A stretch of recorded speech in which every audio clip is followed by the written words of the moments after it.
Voilà. Alors aujourd'hui, on va parler des leviers de l'argumentaire. Mais avant, on va parler du produit. On va reparler donc du produit pour vous dire que quand vous présentez un produit on va parler du CAB.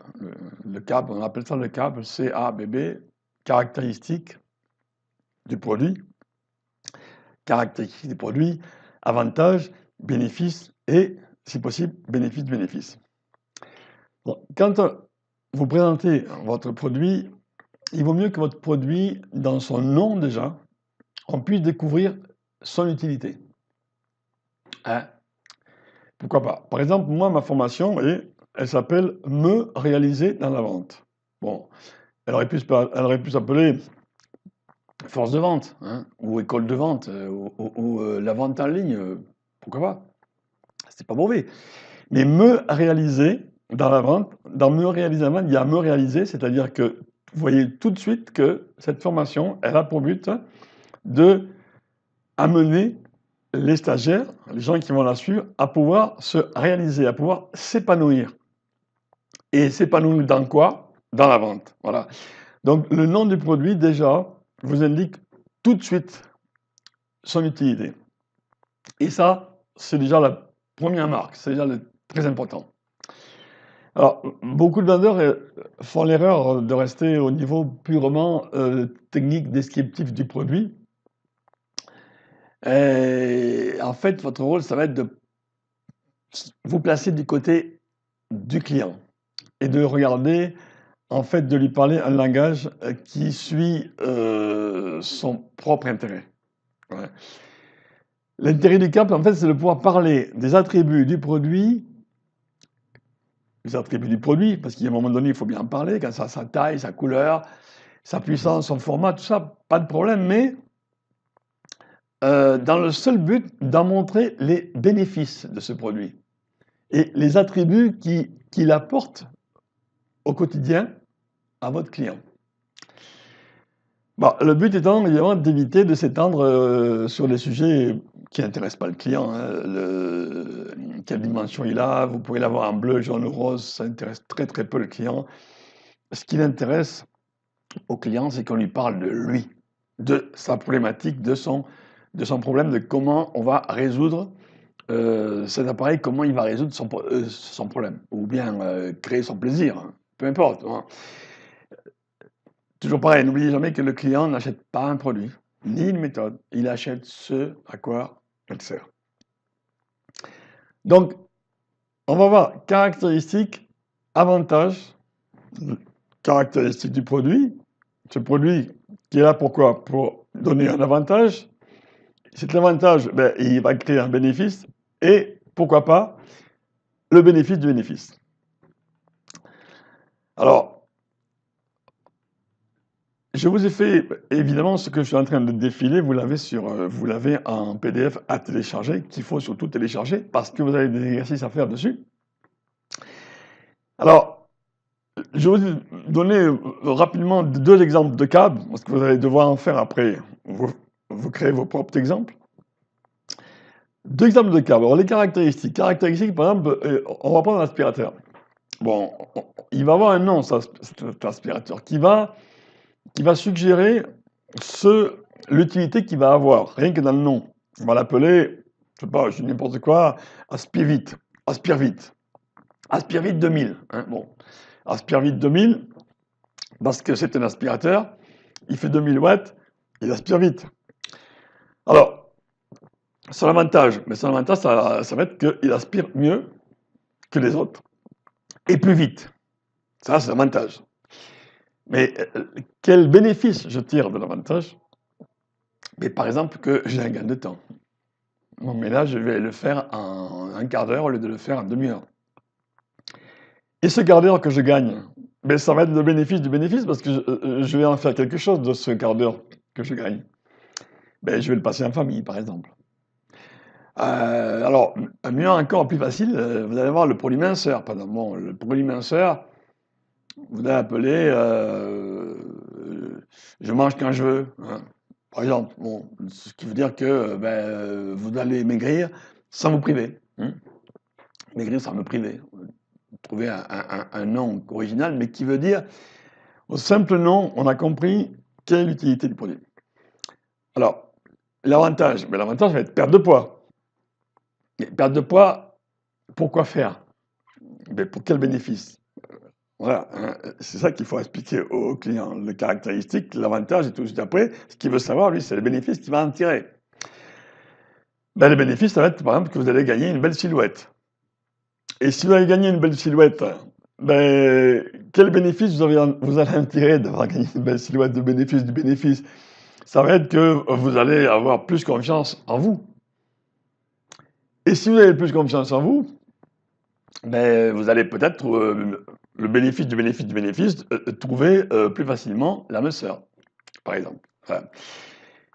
Donc là, vous aurez des exercices justement à faire qui découlent de ça, hein, en pensant au produit que vous commercialisez, ou bien que vous imaginez, si vous ne commercialisez encore rien aujourd'hui, que vous êtes étudiant, mais au produit que vous allez imaginer, eh bien, vous faites 5 ou 6 lignes comme ça, en prenant un produit et en traçant ses caractéristiques, ses avantages, les bénéfices de l'avantage et le bénéfice du bénéfice. Alors, maintenant, on va parler du cœur de ce PDF, finalement. Pourquoi on l'a fait? Les leviers de l'argumentaire. Alors, ça va aller dans le module de l'argumentaire, évidemment. On a vu dans l'argumentaire différents critères, différentes façons d'argumenter. On ne va pas y revenir sur ces modules-là. On a notamment vu les chemins pour y arriver, pour communiquer mieux avec les gens, de se mettre dans les canaux, leurs canaux privilégiés. Et c'est comme ça qu'on a vu le VACOG, hein, d'accord, visuel, auditif, kinesthésique, olfactif, etc. Bon, on choisit les canaux privilégiés qu'ils ont pour eh bien, se mettre au diapason avec eux et mieux communiquer. Mais là, il y a aussi dans l'argumentaire des critères qui sont sensibles pour le prospect et qu'il faut passer, pas forcément en chronologie d'ailleurs, pas en chronologie, mais il faut passer dessus sur tous. Et ces critères, on a donné un nom, on a appelé ça le SONCAS. Alors, le SONCAS, c'est quoi? C'est sécurité. Ils sont sensibles à la sécurité, on va voir pourquoi. L'orgueil, la nouveauté, le confort, l'argent, la sympathie et la sexualité. Mais ouais, c'est pas moi qui fais le monde, hein. La sexualité, elle est partout, dans tout et surtout dans la vente. Alors, la sécurité, ben, les gens accordent une grande importance, si vous voulez, évidemment, aux risques de toutes sortes auxquels pourrait s'exposer le produit que vous le mettez entre les mains. Est-ce qu'il est nocif? Est-ce qu'il y a un risque d'électrocution, etc. Donc il est important de les rassurer au niveau de la sécurité sur votre produit et également d'ailleurs en termes de législation et réglementation. Bon, ensuite vous avez l'orgueil. Ben, l'orgueil, il faut que votre produit les valorise. Les gens aiment bien être valorisés. Ils aiment bien être mis en valeur, il faut que votre produit les mette en valeur, et ils aiment bien se distinguer des autres. Ils aiment bien se montrer, les gens, de manière générale, ils aiment aussi être enviés, les autres, même si des fois ça leur porte tort, mais ils aiment bien être enviés. Voilà. Alors, il y en a un que j'ai oublié là, entre orgueil et confort, bon, je l'ai mis là-haut, mais je l'ai oublié, c'est la nouveauté. Mais les gens aiment ce qui est nouveau. Voilà. Ça, c'est universel. Donc, c'est pour ça que vous voyez très souvent dans les supermarchés nouveau écrit. C'est bête, hein, mais c'est comme ça. Ça attire les gens. Nouveau. Ben, si c'est nouveau, les gens sont attirés parce qu'ils aiment bien avoir les choses avant les autres. Donc, ça va être court. C'est comme ça. Le confort. Alors, le confort, c'est peut-être un des critères de ce CONCAS là qui est le plus fort, je dirais. Parce que vous devez faire la démonstration que votre produit est simple à utiliser, économiseur de temps et de déplacement.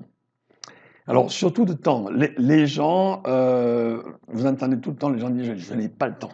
D'ailleurs, quand vous faites du phoning, hein, souvent ils vous disent: «Non, je n'ai pas le temps». Bon, ils ne savent même pas ce que vous allez leur dire: «J'ai pas le temps», hein. Et c'est pour ça d'ailleurs que moi j'ai une réponse à ça quand je fais du phoning. J'ai pas le temps. Madame, c'est justement du temps que vous n'avez pas que je veux vous parler. Est-ce qu'on peut se voir mercredi matin ou jeudi soir? Qu'est-ce que vous préférez? Voilà. Hein. Bon, mais ils n'ont pas le temps. Donc, c'est d'ailleurs pour ça qu'ils se sont enterrés dans la malbouffe, hein. C'est pour ça que maintenant les gens mangent des conserves, des surgelés, et qu'ils en tombent malades et qu'ils en meurent même. Mais ça fait rien, ils continuent parce que le temps, voilà, ça passe avant tout. Donc, pour faire la démonstration, ce produit, il est commode à utiliser, très simple, facile et qui gagne de temps. Extrêmement important. L'argent. Alors, l'argent, bah oui, la question c'est quel bénéfice tire-t-il du produit en termes de monnaie, hein. Évidemment, quel temps il peut gagner en l'utilisant par rapport à autre chose, et qu'est-ce qu'il va faire de ce temps? Le temps, c'est de l'argent. Donc, si vous lui faites gagner de l'argent purement, mais si vous lui faites aussi gagner du temps, le temps étant de l'argent, c'est toujours de l'argent. Donc, si je peux télécommander ma machine à laver ou mon aspirateur depuis mon bureau, par exemple, eh bien, ça me fera gagner demi-heure pendant lesquelles je pourrais relancer mes clients sur les impayés, par exemple, et donc gagner de l'argent que sinon je n'aurais pas gagné parce qu'il aurait fallu que je parte plus tôt. La sympathie. Alors la sympathie, eh ben, ça commence par votre objet ou par votre bouquin que vous vendez ou votre produit, et il doit être sympathique. Voilà, quelqu'un qui voit un produit pour la première fois, tiens, mais c'est sympa. Il ne sait pas à quoi ça sert, hein. Peut-être que ça va lui servir à rien, mais pour l'instant, il est attiré parce que c'est sympa. Donc le design d'un produit, évidemment, est extrêmement important. Voilà. Nous avons vu que dans la découverte du prospect, que votre charisme, votre convivialité, votre complicité que vous pouvez avoir, évidemment, fait que votre client, tout ça, ça fait la sympathie, et que votre client est beaucoup plus amené à venir vers vous, évidemment, si vous êtes avenant, hein. D'ailleurs, dans le mot avenant, il y a venir, hein. Donc, il va être beaucoup plus porté vers vous si vous êtes avenant. Et on sait aussi que, avant de vendre le produit, il faut que vous vendiez vous.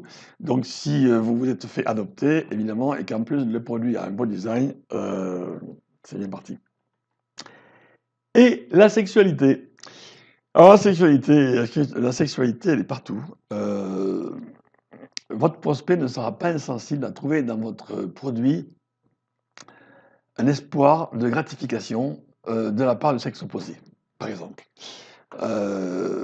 C'est un espoir d'attirance, de par l'utilisation ou l'ostentation d'un produit, d'un habit ou d'une voiture, hein.